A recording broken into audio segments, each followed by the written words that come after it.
Hola a todos. Muchas gracias por querer compartir con nosotros, con el grupo del CEPIA, esta charla. Es un poco raro para mí esto de hablar en público, pero bueno, la idea es un poco hoy juntarnos y charlar un poco de lo que son los techos verdes sustentables o los techos verdes en Cava. Antes de empezar la charla, les cuento que pueden hacer consultas. eh, las consultas se van a hacer por escrito y la idea es que primero yo dé toda la charla y después podemos hacer un ping-pong, digamos, de preguntas y puedo contestar. Así que bueno, gracias al CEPIA también por prestarnos este espacio y poder compartir y difundir lo que son las cubiertas vegetadas o las cubiertas verdes en Buenos Aires. Cuando me pidieron de hacer esta charla, bueno, un poco qué podemos hablar de los techos verdes en una hora, ¿no? O en 40 minutos, una hora. Es un tema grande, es un tema que desde el INTA lo abordamos desde el 2011, hace ya como 4 o 5 años que venimos haciendo una vez por año un taller, talleres teóricos, talleres prácticos, con lo cual bueno, en una hora vamos a dar un pantallazo. Yo estuve pensando dentro de todos los temas cómo enfocarlo esto en este tiempo y pensé que lo mejor es hablar en primer lugar de los beneficios que tiene un techo y que es un techo como para que el que quiera hacer un techo en su casa o aquel arquitecto o aquella empresa que quiera en sus emprendimientos empezar a abordar el tema, del primer paso, que es saber qué son los techos, qué tipo de techos hay, cuáles son los beneficios y en base a eso decidir cómo arrancar el proyecto. Espérense. Ay, no puedo pasar la diapositiva. Esperen un minuto. Acá. Los techos verdes o las cubiertas vegetadas en realidad se usan hace muchos años. Ya en la época de los vikingos o en la Europa, en la parte de Europa fría, se usan las cubiertas vegetadas o se usaban las cubiertas vegetadas en zonas rurales. Este tipo de cubiertas estaba más enfocado a las funciones que cumplía una cubierta para la vivienda. Podemos decir que Minke, el arquitecto alemán, fue el pionero de llevar esto o de traer esto a la nueva era. Él ya hace más de 40 años que está con el tema de las cubiertas verdes, más enfocado a lo que son bioconstrucciones. O sea, construcciones sustentables y construcciones en áreas rurales. Posteriormente empezaron a llegar las cubiertas verdes a las grandes urbes. Estas con otra visión, podemos decir, con una visión más hacia mitigar problemas de las grandes urbes y bueno, y por otro lado, hacer un poco más sustentable el edificio, la casa o lo que se construya, pero sobre todo mirando a lo que pasa en las grandes urbes. Acá tenemos una de los techos que tiene. Yo a través de toda la charla les voy a mostrar diferentes techos o diferentes cubiertas verdes, todas son de la ciudad de Buenos Aires, de la ciudad de Buenos Aires. Entonces, en la ciudad de Buenos Aires tenemos diferentes cubiertas. Tenemos desde aquellas que son las más intensivas me refiero a aquellas que tienen un gran consumo de energía, un gran consumo de energía por su mantenimiento, por su construcción, por su cuidado. Este tipo de cubiertas, por lo general, está más asociado a los espacios recreativos. Son cubiertas en donde puedo poner cualquier tipo de planta y donde el sistema de la cubierta está en función de los requerimientos vegetales. O sea, primero en este tipo de cubiertas pienso qué es lo que quiero tener. Yo en la cubierta verde quiero tener herbáceas, quiero tener arbustos, quiero tener un árbol, y en función de eso voy viendo qué requerimientos tiene esa vegetación para hacer un sustrato adecuado, para montar un sistema de cubiertas adecuado y para montar una infraestructura edilicia adecuado. Se pueden imaginar que si yo quiero tener árboles arriba del techo, estoy hablando de sustratos de más de 30 o 40 centímetros, en donde eso tiene un peso grande y en donde la estructura edilicia ya tiene que ser construida para ese fin. En el otro extremo, dentro de las cubiertas vegetadas de las ciudades, tenemos las cubiertas extensivas, que son todo lo contrario. Son cubiertas en donde las plantas están en función del sistema, en donde primero yo lo que hago es decir, bueno, quiero una cubierta de poco peso, de un sustrato que tenga una profundidad que vaya entre 10 y 15, por lo general son 10 centímetros, en donde el input de energía que yo le voy a dar es austero, no tiene riego, y en donde las plantas o la vegetación que yo ponga en esa cubierta tiene que soportar condiciones extremas, tanto de estrés hídrico como de amplitudes térmicas. Entonces, en este tipo de cubiertas no puedo poner cualquier cosa, tengo que poner las plantas que satisfacen esa necesidad o que pueden crecer en esas cubiertas. Ahora bien, entre estos dos extremos que vimos, entre las intensivas y las extensivas, tenemos una gama, que es por lo general lo que encontramos en Buenos Aires. Acá tenemos dos ejemplos, uno la Dirección General Estadística y Censo, y el otro la Facultad de Derecho. Yo la de Estadística y Censo no la conozco, pero la de la Facultad de Derecho sí. Les puedo contar que fue una de las primeras también cubiertas que se hizo, la segunda así más o menos extensiva, y que en un primer momento el objetivo de esta cubierta era hacer una parte intensiva, donde era una parte como ajardinada, donde tenías salvia, tenías tipas y tenía algunas otras herbáceas. Esta parte se pretendía que tenga mantenimiento, y otra parte más extensiva que era un mix de sedum.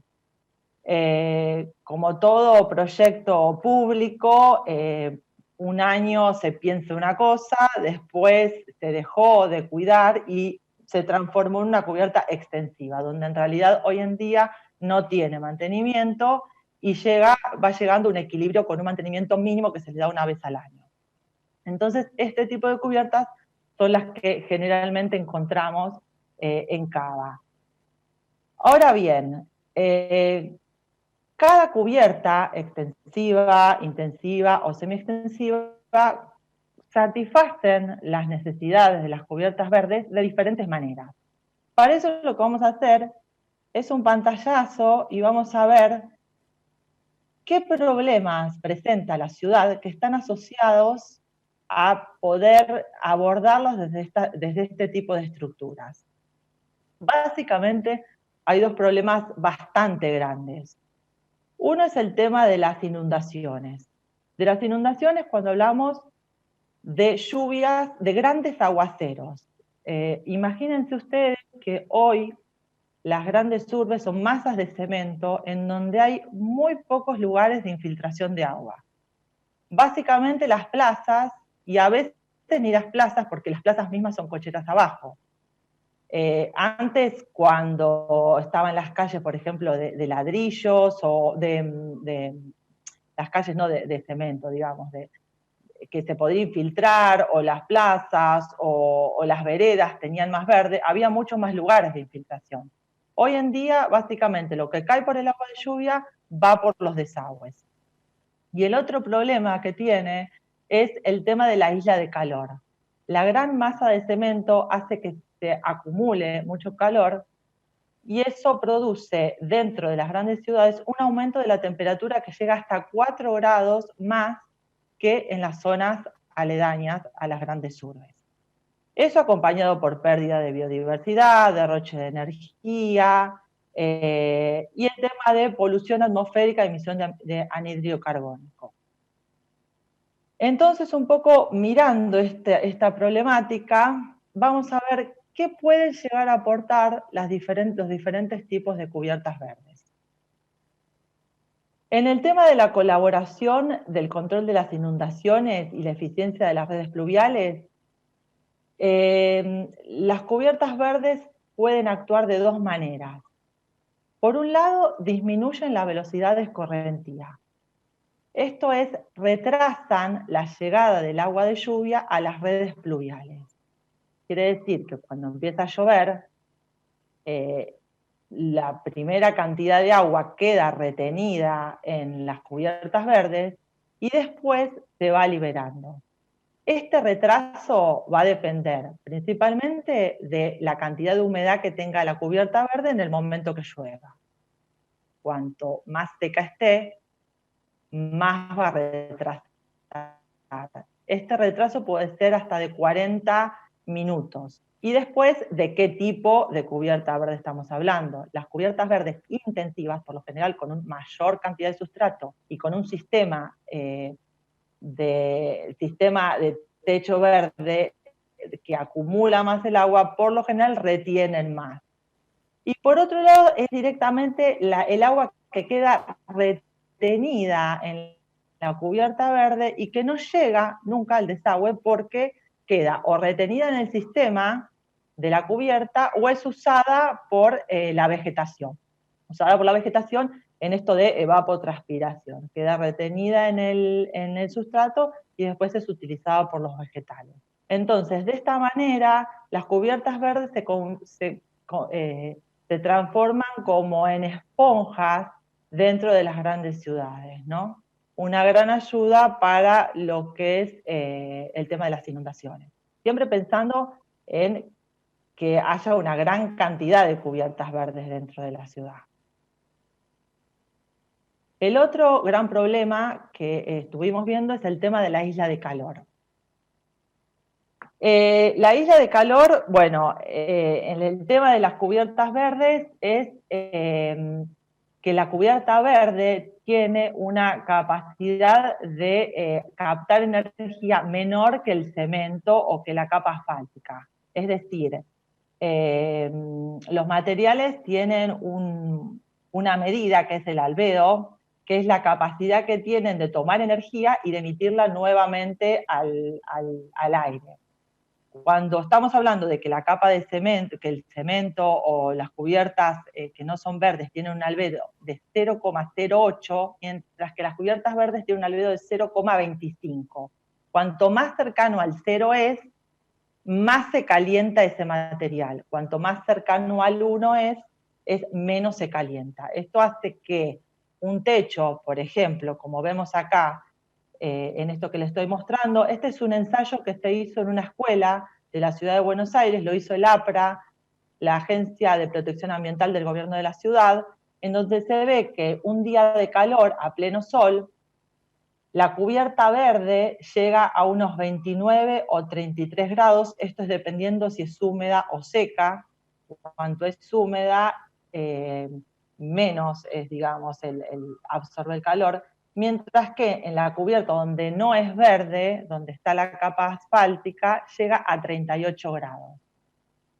Y cuando es de noche, bueno, a su vez se enfría más rápido.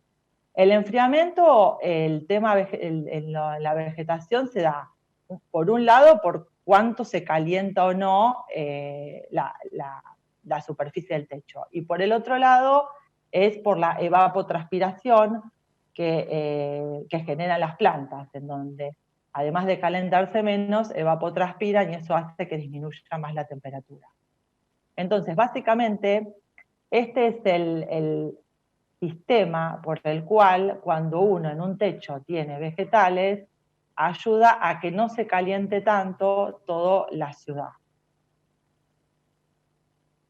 Bueno, como vimos, el tema de la biodiversidad y el hábitat, en esta escuela también se hizo un relevamiento de los insectos y los insectos, arañas, gusanos que visitan, digamos, la cubierta y se ve una gran diversidad. También esto está muy relacionado por qué tipo de cubierta. Las cubiertas intensivas, por lo general, tienen mucha mayor biodiversidad. También son visitados la fauna, lo que hace los corredores, la fauna pueda atravesar y vivir dentro de la ciudad, digamos, sin tener lugares que corten ese pasaje, ¿no? Cuando nosotros tenemos masas de cemento, no sé si eso se escuchó o no, masas de cemento en donde no hay nada verde, no hay árboles, no hay plaza, no hay jardines, no hay techo, no hay nada, es muy estudiado últimamente. Se está viendo que la gran polución y la gran cantidad de anhídrido carbónico trae muchos problemas respiratorios y cardiovasculares, problemas con la salud humana, y se ve que las plantas, tanto los árboles como las plantas, tienen una gran función en esto. Por un lado, en todo lo que es el polvo y micropartículas que quedan retenidas en las superficies vegetales. Hay toda una rama que estudia determinados tipos de vegetales, cuál tiene la capacidad de retener más esta polución. Y por el otro lado, bueno, el aporte que hace los vegetales a través de la fotosíntesis del oxígeno y de tomar el dióxido de carbono, ¿no? Entonces, en el tema calidad de aire, es muy, muy favorable. También está asociado a la absorción y el aislamiento sonoro, no solamente para lo que son las casas que tienen el techo o los edificios que tienen el techo, en donde quedan aislados entre la capa de sustrato, la capa de vegetación y la capa de aire, digamos, que queda, es realmente hace de una acústica muy buena, sino también para el exterior porque hace que reboten menos los ruidos, igual que las paredes verdes o los jardines verticales. Esos son muy buenos en lo que es la aislación sonora, porque el ruido es absorbido por las hojas, entonces no rebota como rebota en una pared de un edificio. Por otro lado tenemos, bueno, el verde asociado a la calidad de vida. Esta es la escuela donde yo les dije que se hicieron todos los ensayos. Estos fueron los primeros ensayos que se hicieron en la ciudad de Buenos Aires. Ya muchos países están en un marco y están fomentando lo que son las Green City o las ciudades verdes, estos asociados con beneficios físicos y psicológicos. Otro ejemplo tenemos el Sanatorio Finoquieto, que tiene en su último piso todo un deck y todo un lugar para poder disfrutar de una cubierta verde. Está también estudiado los beneficios a nivel humano de sentirse mejor, de bajar el estrés, y bueno, y se percibe todo eso. También tenemos el tema económico.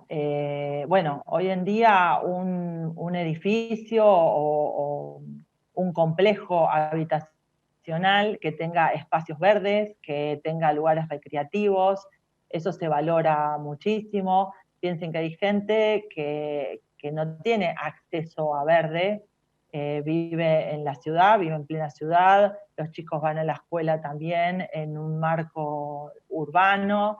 Entonces tener un lugar verde se valora muchísimo.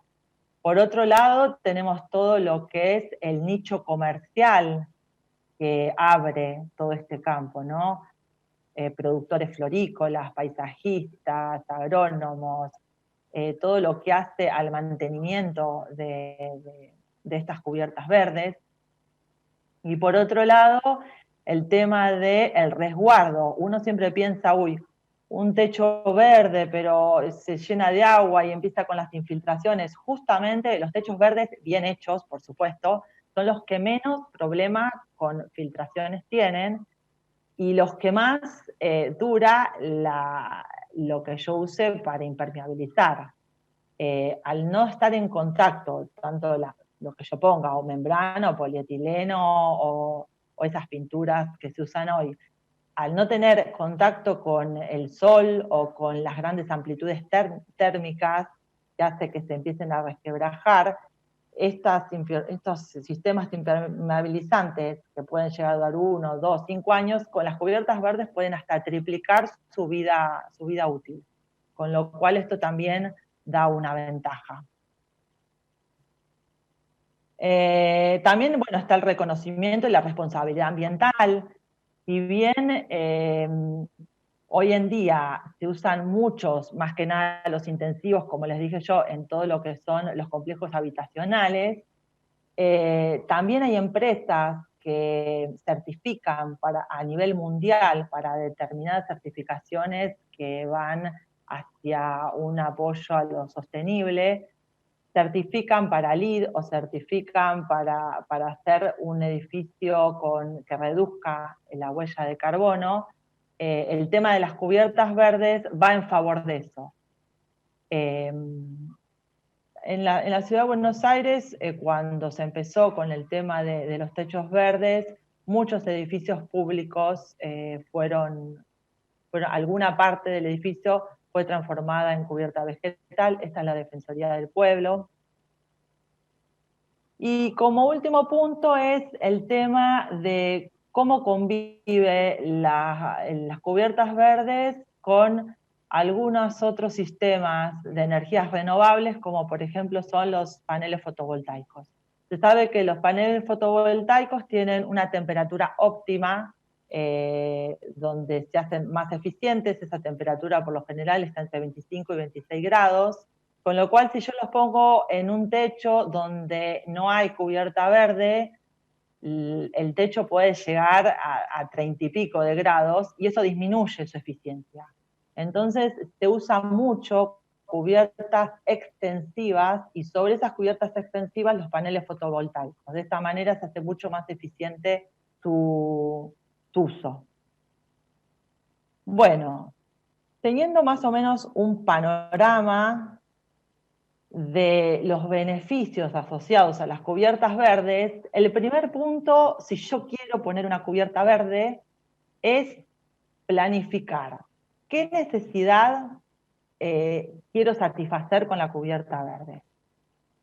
Quiero irme a buscar un lugar de esparcimiento, a un lugar donde los chicos puedan jugar, donde necesito un jardín, o estoy más en lo que son las energías renovables, aplico para LEED, estoy en un lugar público en donde las extensivas pueden ser mejores por los mantenimientos.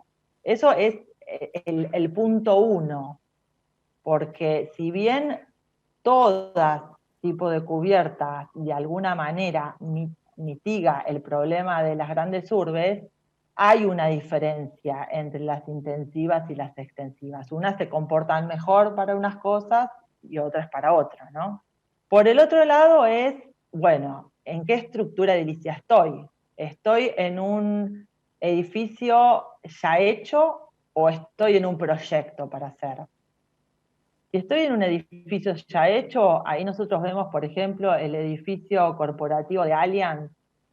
Es un edificio, Allianz aplica para normas LEED y tiene un montón de cosas para hacerlo más sustentable, dentro de ellas cubierta verde. Es un edificio que ya estaba hecho, es un edificio antiguo, es un edificio en donde lo único que yo puedo poner es una cubierta extensiva, donde el peso de la cubierta por un sustrato que no supera los 10 centímetros está entre 110, 120 kilos, como cualquier techo. Ahora, si yo estoy en un proyecto, bueno, ahí sí, en el proyecto, sin tener el edificio hecho, puedo decir, bueno, quiero un bosque, con lo cual voy a hacer un edificio para que me soporte un bosque en el techo. Y el otro punto fundamental es el mantenimiento futuro. Bueno, la cubierta verde, ¿dónde la voy a hacer? Y a futuro se puede mantener, o sea, lo que yo pida para la cubierta verde para mantenerlo, se va a poder hacer. Esto es lo que no pasa muchas veces en edificios públicos. En edificios públicos muchas veces hacen las licitaciones, se proyectan cubiertas y se piensa que se va a mantener de por vida siempre, y pasa que un año tiene plata, el otro año no, y ahí queda abandonada la cubierta. Si yo pensé en una cubierta intensiva, esa cubierta va a ser un fracaso al segundo año. Por eso siempre pensar en a futuro cómo yo lo voy a mantener, cómo yo voy a hacer perdurar esta cubierta es fundamental para tener el éxito de la cubierta. Entonces esto es lo básico que hay que ponerse a pensar cuando uno quiere emprender el proyecto de una cubierta verde. Ahora les voy a contar, pasando un poco más a lo técnico, les voy a contar que desde el INTA nosotros abordamos la temática de cubiertas verdes extensivas. ¿Por qué?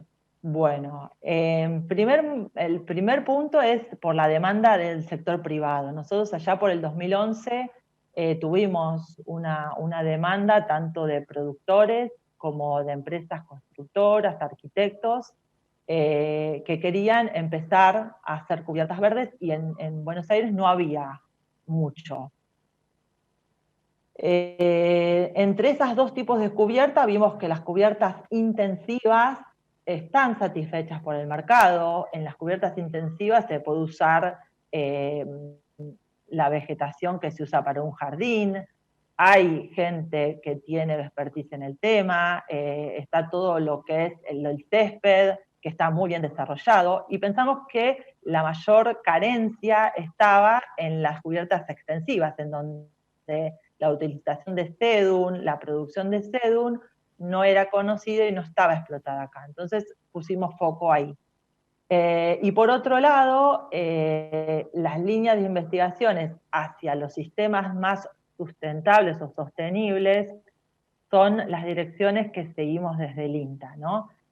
Hacer producciones en donde el consumo de energía y principalmente el consumo de agua sea cuidado, que es lo que hoy en día está mirado por todo el mundo, ¿no? El tema del recurso agua, más si pensamos que nosotros en la ciudad de Buenos Aires y en casi toda la Argentina usamos para regar o usamos para las plantas agua potable.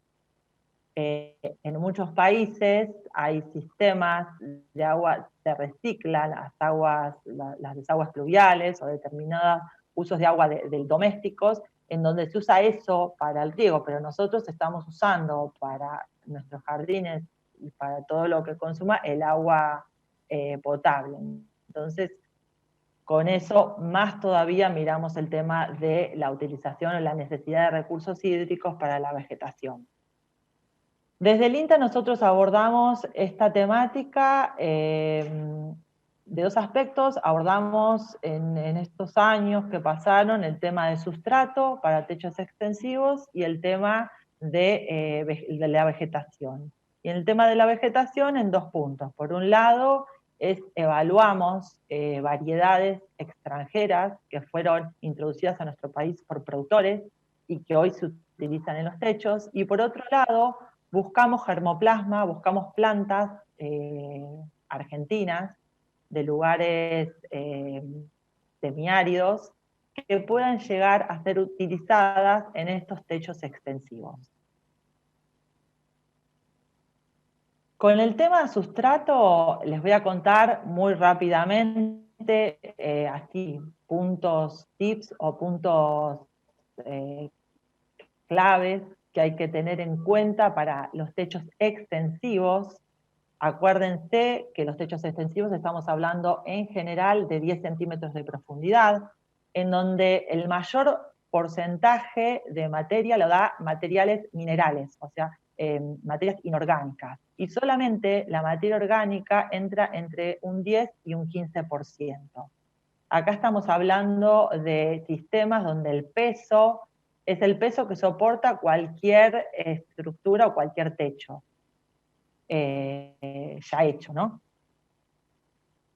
La calidad del sustrato básicamente está, los pilares se lo dan las propiedades físicas, que es lo que le permite a la planta tener la cantidad de aire y la cantidad de agua necesaria para vivir, para desarrollarse, y las propiedades químicas. Entre las propiedades físicas, este tipo de plantas es un tipo de plantas que requiere sustratos más sueltos, en donde la capacidad de aireación se encuentra entre 20 y 30%, y la capacidad de retención de agua entre 20 y 40%.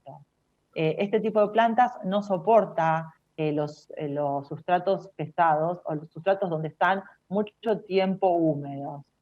Y por otro lado, las propiedades químicas que la dan básicamente los componentes que yo utilice, es el pH, que son plantas que desarrollan mejor en pHs entre alrededor de 5,5. De todos modos, son plantas bastante tolerantes a rangos amplios de pH. Y la conductividad eléctrica, que esto no es por ahí, sí, si nosotros utilizamos determinados materiales que tienen conducción del techo, ahí sí, por ahí voy a tener problemas, pero después con las lluvias, esto se va solucionando, porque es como que se lava. Y acá les hice un cuadrito donde hoy en día los materiales orgánicos más usados para este tipo de techos acá en Cava son la turba y el compost.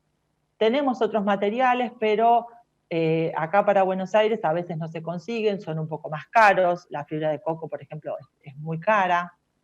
En materiales inorgánicos, bueno, tenemos la perlita, la vermiculita, arena, arcilla expandida, residuos de construcción, cenizas volcánicas, pometina y zeolita. Todos estos materiales a lo largo de estos años que nosotros estuvimos en techos fueron usados todos, y varía su utilización fundamentalmente por los precios. Por ejemplo, allá por el 2011 la pometina era muy barata, últimamente se volvió inaccesible para formar parte del sustrato.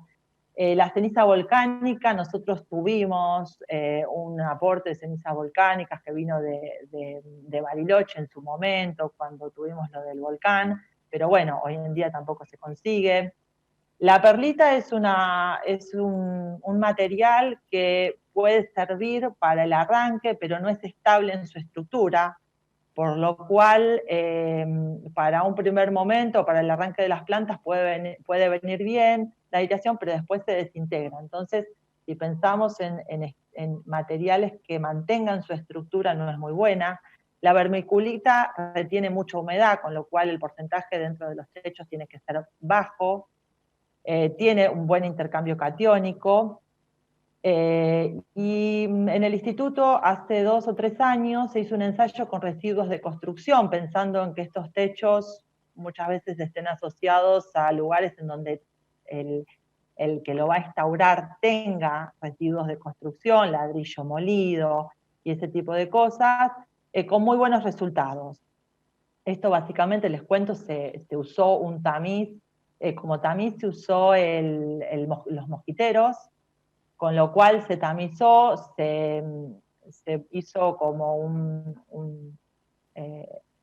partículas más o menos del mismo tamaño, y se hicieron unos ensayos en el instituto, con muy buenos resultados. Después tenemos la zeolita. La zeolita es un material de origen volcánico, es lo que a veces se usa para los baños de los gatos. En Europa se usa mucho para techos, y es un material que necesita, para ser utilizado, un tratamiento previo, necesita por lo general ser lavado porque viene con mucho sodio, y lo que se usa es muchas veces enriquecerlo con fertilizante, y en un porcentaje pequeño puede ser incorporado al sustrato. Entonces, como tiene una gran cantidad de intercambio catiónico, funciona como un fertilizante de liberación lenta, y puede funcionar muy bien en el arranque de la instauración de un techo. Por otro lado, la zeolita es un material duro que mantiene su estructura, con lo cual la estructura de la partícula se va a mantener con el tiempo. Y después, bueno, en aditivos tenemos fertilizantes orgánicos y o minerales. Nosotros, en general, como les digo, de los techos que ensayamos, utilizamos la zeolita enriquecida con fertilizante, y si no, se le tira algún fertilizante de liberación lenta 1 o 2 veces al año. Este tipo de techos lleva un bajo mantenimiento. Y acá, para recordar, el no uso de suelo en en los techos. El suelo es un material muy pesado, es un material que retiene mucha agua, pero a su vez, como las partículas, como es muy limoso, las partículas son muy pequeñas y este agua que encontramos en esta capa de sustrato no está disponible para el vegetal, con lo cual, por un lado, el vegetal no puede utilizar el agua y por el otro lado, mantiene una humedad que favorece a patógenos y muchas enfermedades. A su vez, se hace muchas veces con las grandes lluvias como un chocolate, se va por los desagües y tapa o no permite que los materiales filtrantes que se usan, como los geotextiles, cumplan la función que tienen que cumplir de drenar. Entonces es un material que, si bien es muy utilizado porque a nivel costo es mucho más barato que los materiales que yo les nombré anteriormente para conformar un sustrato, después las consecuencias son malas.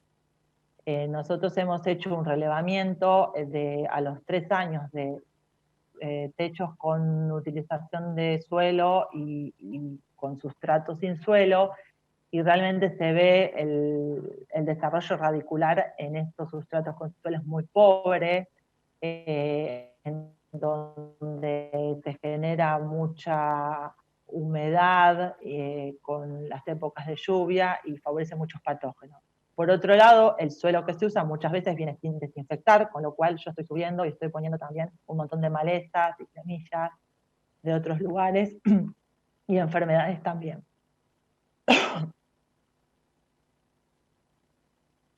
Y ahora pasando un poco al tema vegetación, bueno, recordando que estamos en techos extensivos, la vegetación tiene que ser una vegetación de bajos requerimientos hídricos y nutricionales, una vegetación que soporte condiciones extremas. El, el género por excelencia en estos techos es el sedum.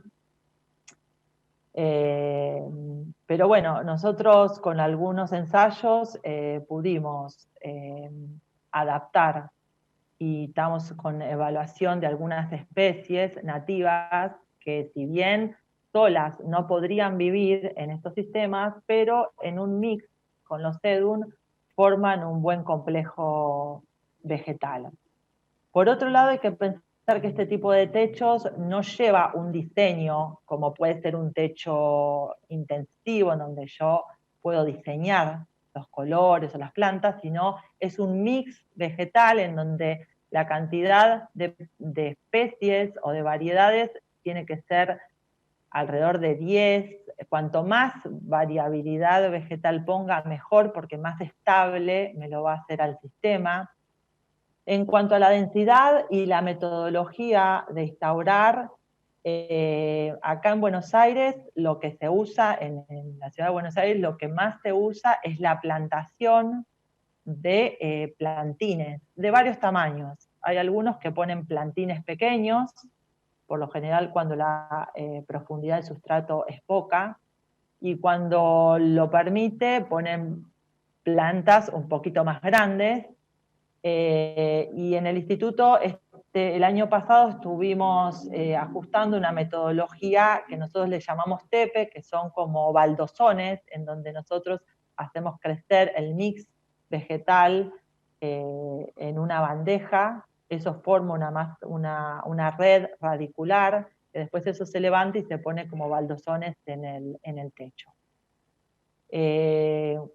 Por eso depende, la densidad de plantación va a depender mucho de qué sistema tenemos, de cuánto es el sustrato, del tamaño del plantín que yo use y de la época del año también que yo esté instaurando el techo, ¿no? Y después, el cuidado del mantenimiento de este tipo de techos es fundamental en la primera etapa. La primera etapa es hasta que yo logre el 100% de cobertura, o la cobertura que yo tome como óptima, ¿no? Hasta que yo no tenga la cobertura deseada, ese techo tiene que ser mantenido, tiene que ser cuidado, tiene que ser regado. Cuando nosotros tenemos mucho sustrato a la intemperie, ese sustrato muchas veces se calienta, demasiado porque el sustrato es oscuro y eso hace que los plantines, si son muy chiquititos, sufran mortandad.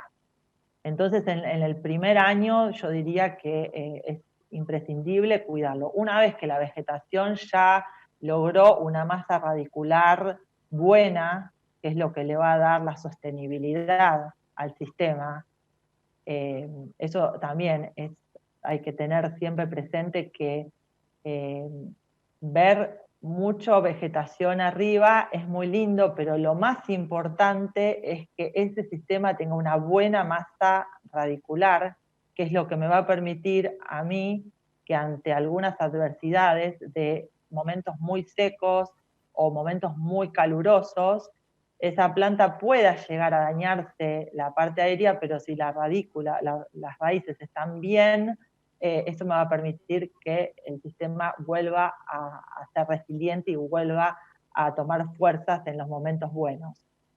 Entonces, digamos que esa es la base, ¿no? De tener un buen sistema radicular, que ya todas las plantas ya se han establecido y que cada planta haya buscado su nicho.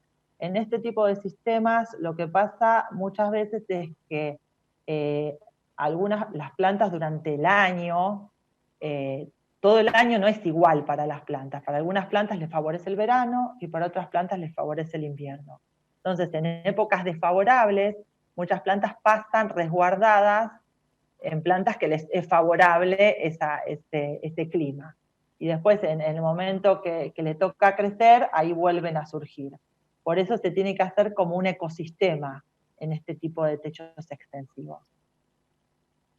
Acá tenemos una guía o les nombro más o menos lo que hoy se está usando para este tipo de techos. Las variedades extranjeras están usando estos sedum que fueron importados y son importados por productores de acá.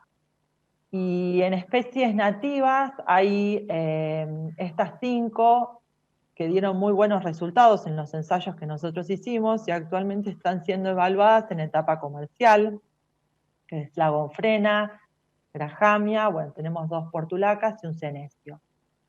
Y bueno, y en las investigaciones en el Instituto de Floricultura continúan y ahora sigue una lista de especies que se están evaluando para ver si pueden ser incorporadas en esta mezcla.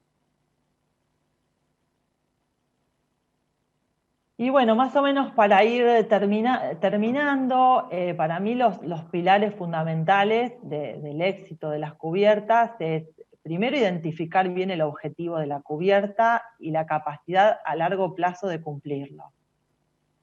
Es lo que yo le digo, si yo pienso en una cubierta, bueno, va a cumplir o va a satisfacer eso que yo quiero que cumpla, y a través de los años cómo la voy a mantener o si voy a poder mantener como yo pienso. Piensen que una cubierta, estamos hablando de 20 años, 25 años tiene que durar.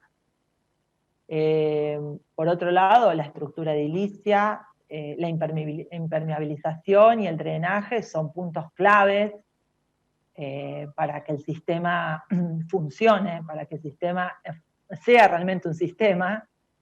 Y el sustrato es fundamental y es uno de los puntos más castigados en los presupuestos, porque se le quita mérito, se le quita importancia, y en realidad es lo que me permite que el sistema, como les digo, tenga la resiliencia suficiente para pasar las épocas malas y poder resurgir. Por otro lado, bueno, la elección vegetal, la composición de la misma y la instalación y el mantenimiento. Y no olvidarse que en este tipo de trabajos se debe conformar un equipo multidisciplinario, en donde hay muchas disciplinas que comparten un proyecto. Están los ingenieros, los arquitectos, los agrónomos, los paisajistas, los productores, los técnicos en floricultura, en donde cada uno tiene su expertise y cada uno aporta el conocimiento desde donde viene. Entonces, en el eh, si se puede lograr equipos multidisciplinarios, ahí se logra y se fortalece el proyecto, ¿no? Muchas veces los problemas que hay, que el proyecto llega o la demanda llega a un solo profesional, y ese profesional por ahí, por desconocimiento, le quita mérito de las partes, de las otras partes que desconoce, y bueno, y ahí muchas veces están los problemas. Entonces, trabajar con equipos multidisciplinarios es la base para mí del éxito de las cubiertas verdes. Bueno, acá un poco les presento el equipo que conforma o que conformó y que conforma el Instituto de Floricultura en la temática.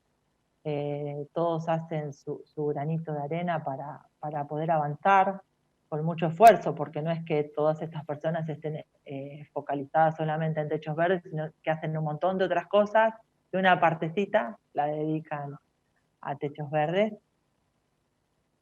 Y bueno, y por ahora les dejo acá las fuentes de donde saqué un poco el material. Les quiero comentar que las fotos de los techos de gobierno de la ciudad están en un mapa inteligente que tiene el gobierno de la ciudad, en donde ahí están,